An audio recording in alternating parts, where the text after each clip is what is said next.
With AI being implemented into pretty much every bit of technology we own, it was only a matter of time before it came over to Strava. But is it intelligent software, or is it just another gimmick that is too early in development to have any accurate use?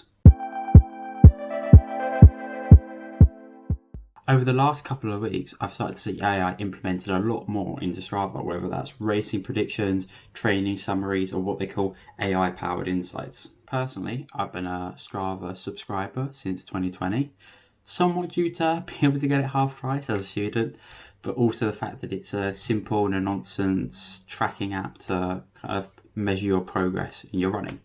And also the simplicity of the route creating feature, I found that really useful for me. In this video, I'm just simply going to be going what my current problems are with Strava and what I think the future will look like of Strava as an app. While the points in this video are mostly critical, I'm kind of hoping it can be used to fuel a discussion about the application of this AI or new features to try and make them much more effective in the future.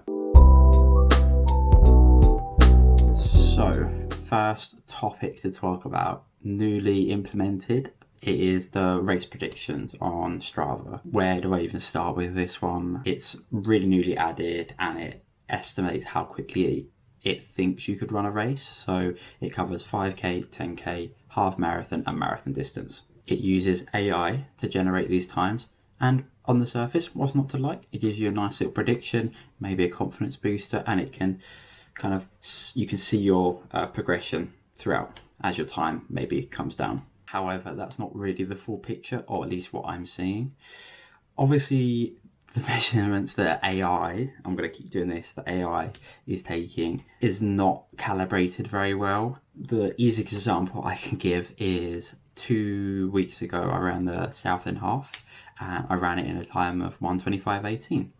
So you'd think the race predictor would take that data and formulate it in any certain way and give me a new number.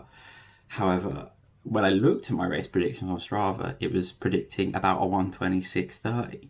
And I think this goes to show, even when it's not having to pull heart rate data, training measurements data, and collating everything to give you a score, when it has that half marathon right there, and it can't even take that and put it towards your race predictions, it kind of screams and rings bells to me saying, this isn't being applied properly. As a bit of a comparison, if we compare my Strava training scores to my Garmin training scores, which obviously the Garmin ones, they're not perfect, but personally I feel like they're a bit more accurate. As I can see, since doing my marathon, this prediction is quite important, because my marathon time prediction has gone from 3:04 to 3:08, and you might think, yeah, but you just got your PB in your half, so you think that's more likely to bump up your marathon time, make you get a faster PB. However, obviously, because I'm not running specifically for the marathon, not doing those long runs, not doing those big sessions, I'm much less adapted to those marathons, so therefore my time probably would actually come down. And I think this seems like something that Garmin does much better, where it takes certain training data and applies it to the race prediction calculator, and it's specific to your 5k, 10k, half marathon, your marathon, and it applies it to that rather than just a general. So if you want to do a direct comparison just to show how far out Strava is, I looked at my Garmin race predictors right after the marathon as well, and my half was predicted at 1:25.02, so about 10-15 seconds faster than my actual PB. While I think I've got a bit more in the tank and I could do a bit faster, which is a completely different video that I will do another time, it obviously is a lot more accurate than Strava, which is predicting me to run it a minute slower than I already have. Alright, next point is the fitness graph, and I honestly couldn't even tell you the amount of times I've looked at this graph and actually taken it seriously. It's as if I can be at the peak of my fitness, running the best times ever, best training sessions, and the graph will slowly be going down, and I'll be thinking, but I'm really fit, I'm running the best times ever, and it's going the opposite way. So obviously something's not right there. And so from personal experience, there's not really much correlation between actual running fitness and the graph, as it kind of has a mind of its own sometimes and just goes wherever it wants. The only actual time I've seen this graph somewhat correlate to what I feel like my fitness is and what I can see with my times is when marathon training. So I'm having those really long sessions, really long runs, and I actually did start to see the graph start to climb up. But the second I stopped marathon training, I went into more half marathon, shorter distance training, the graph plateaued while my fitness went up, went up. So maybe it's much more calibrated for higher mileage, bigger sessions rather than maybe your 5k, 10k, half marathon training work. So a fair enough argument might be, if you don't like the graph, then why engage with it? Like, it doesn't really matter, just don't look at it. But I think that's not really the point. The point is that some people might look at this and might actually get themselves affected by it if they don't have that like background of running experience, and they're doing all this training and they feel like they're doing really well and they see the graph plateauing or even going down. I think that can really affect their confidence and might even demotivate them from running. So having a useful graph that again takes the right data, which it doesn't seem like it is right now, would be really important. This is probably the most controversial one that I'm going to talk about. Recently, Runner was acquired by Strava, and ever since then, at least on my Strava account, I've been having, first of all, Runner pushed on it by my race predictions. It shows me to unlock my fullest potential using Runner as an app, and this has also trickled on.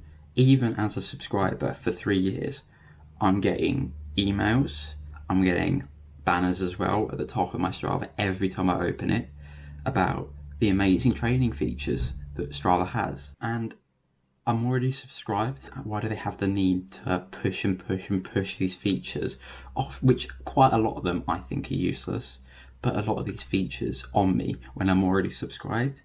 And I know this is really nitpicky, but as I'll get onto later in the video, it's something that has caused me to make a decision.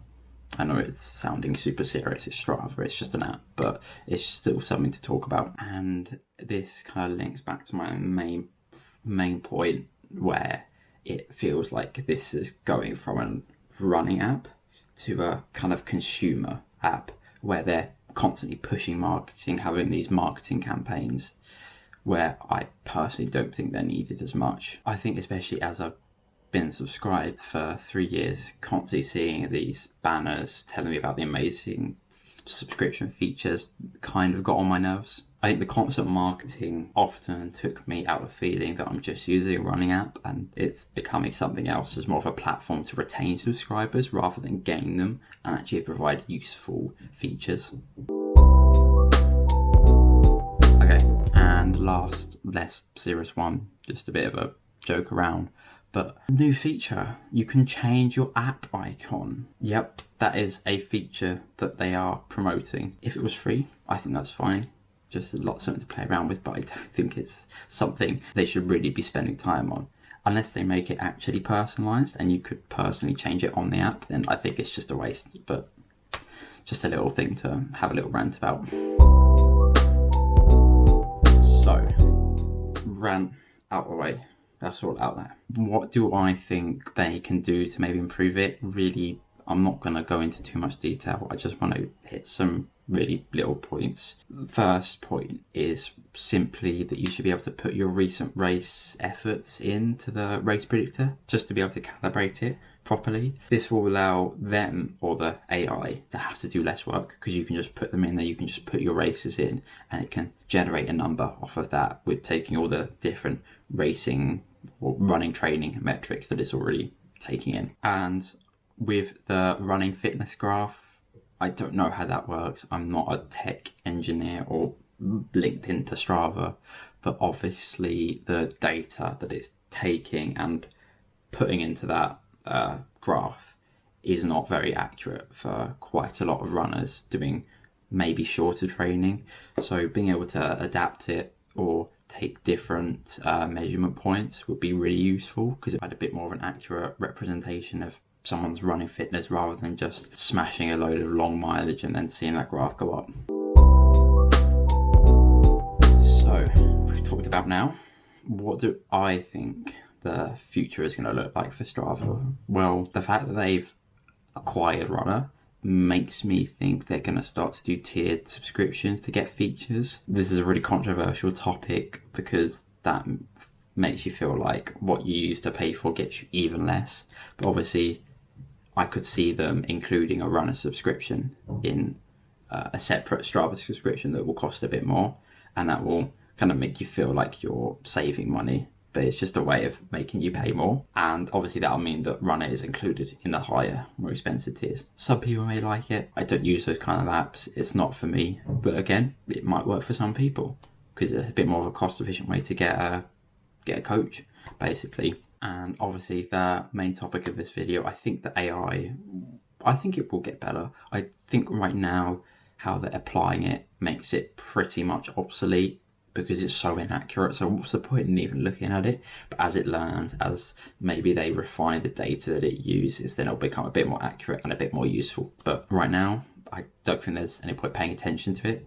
But also promoting it as a feature, I think is quite wrong if the feature is so far away from where it should be and it's so inaccurate. That's everything I wanted to talk about. Obviously, these are my thoughts and ideas, and I thought maybe other people might have maybe conflicting, maybe similar views, and it should be good to get kind of a conversation going. And I just want to see if people disagree or agree, and it'd be great to see any of that in the comments if you do have any of those thoughts. Generally, I don't think Strava is bad, or the ideas they have are bad, but the current implementation of their features render them I feel completely useless for anyone trying to use them for their training, other than just looking at them and thinking they're pretty, basically. And due to all of this going on and the fact that it's kind of getting away from what I thought it used to be as an app, I unsubscribed as for the reasons I've said. I think it took like looking at it and looking at the features that I actually use and made me think I'm basically paying to create maps and I can just do that on Garmin. So for me, there was no point to be subscribed anymore. And personally, I would recommend you to have a look at it. I think especially something like Strava, it's so easy to just subscribe and not even think about it, but really have a look at what features you're using, what features you actually look at, and whether those features that you look at are an accurate representation of you as a runner. And if you think it's worth paying that £50-60 a year for. This is not meant to be a video bashing Strava, as I've stated before, but I think there needs to be more awareness of the importance of the proper implementation of these features, as it really could affect people's running experiences. I hope you enjoyed the video. Definitely let me know what you think about this topic in the comments down below, and hopefully it's kind of sparked some interest in you and made you properly think about these applications and these apps that are starting to use this AI. Right, well, I'll head off now. I'll take no more of the time, and I'll see you in the next video. Bye.